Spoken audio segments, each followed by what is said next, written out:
first one, which is really just a poster to explain ASF laboratory response, and really just bringing mine and my colleague David Williams' perspectives on lessons learned from outbreaks in the past. And I think this is designed really for people who are preparing themselves for an outbreak, but also reflecting on their own current situation and how they might improve it. So I've really divided it up into four main areas. I would normally also include vaccination as part of this, but of course we don't have that option for ASF.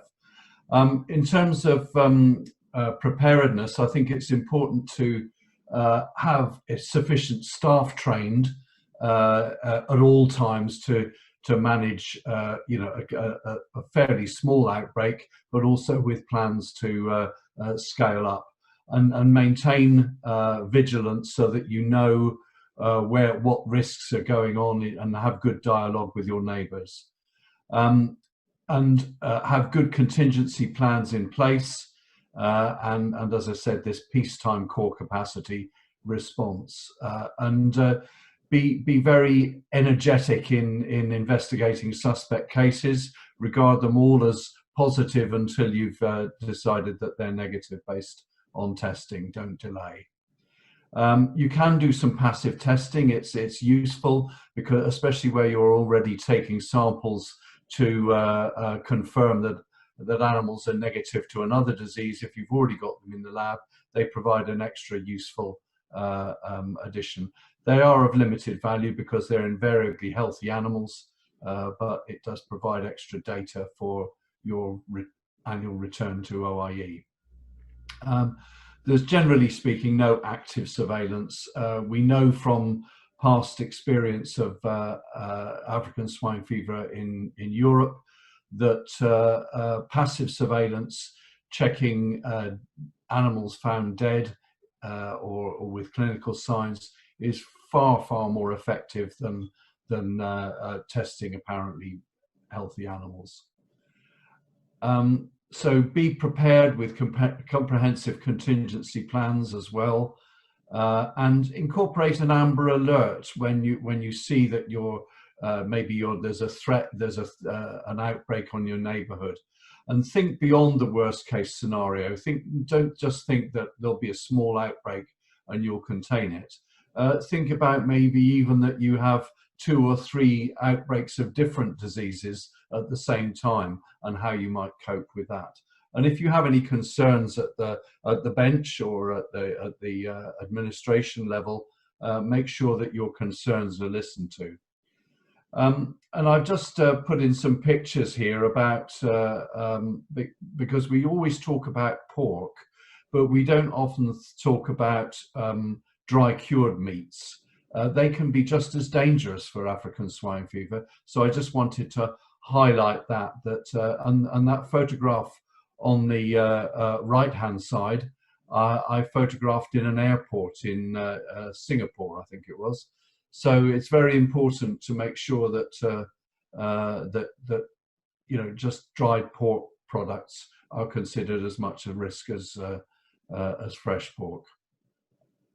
For response, it should be without delay, and let people know when you're taking a sample, because the more notice you can give the lab, the quicker they will respond in terms of testing. Movement records are very important as well. It's not so easy in the backyard sector, but even so, you should encourage recording of where animals are sold to, and certainly also in the commercial sector, this should be standard practice.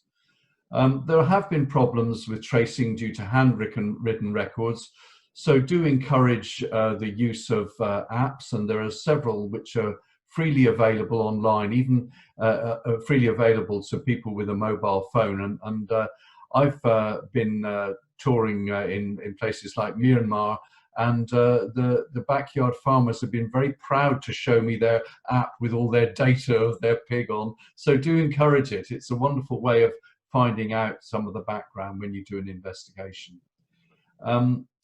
In a controlled outbreak, you need to understand about the virus. We've heard about the fact that there are sometimes you're able to do some sequencing and understand a bit more about the relationships. This can all help, and you would obviously need to demonstrate freedom through regular surveillance.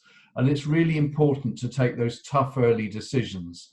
Don't delay in making tough decisions early. You can always roll back a bit once you are confident that the disease is under control. For logistics, train and use paravets as well as veterinary staff. Don't always think that you have to use qualified veterinarians if all you want to do is take some blood samples.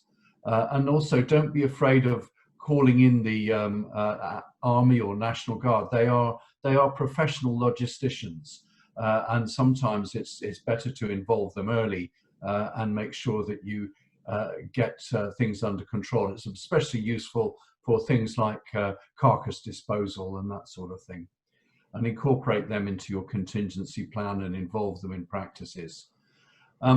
It's important to understand that although we are in an emergency in such an outbreak, it is important to make sure that we adhere to the ethical standards that are required.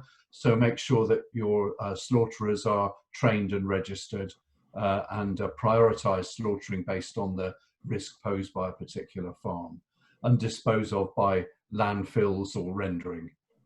I've also included a graphic here which illustrates quite nicely the how we think that, oh, a PCR only takes 3 hours to perform, but there's an awful lot that goes on in terms of registering and sample preparation, extracting the DNA, adding the master mix, etc., reading and reporting. So any of those steps which can be automated is really, really handy. Barcodes are very useful. Robotics are very useful. You know, those technologies are available to everyone now. So do think about them. Don't think of just scale up as being just more of the tests that you do in peacetime. There are ways of improving throughput quite dramatically by use of computer data driven techniques and robotics. Diagnosis must be faster than the virus or you'll lose. Very simple, but it's a good message. Delays can be costly, especially at the beginning. You really do need to have 24-hour, 7-day-a-week diagnosis, especially for zoonotic diseases, but for ASF, certainly 7-day. Confirmation of negative sample needs to be as rapid as possible, so use real-time PCR. And streamlined electronic submission and reporting, as I said, is crucial where there's large volumes of samples coming in.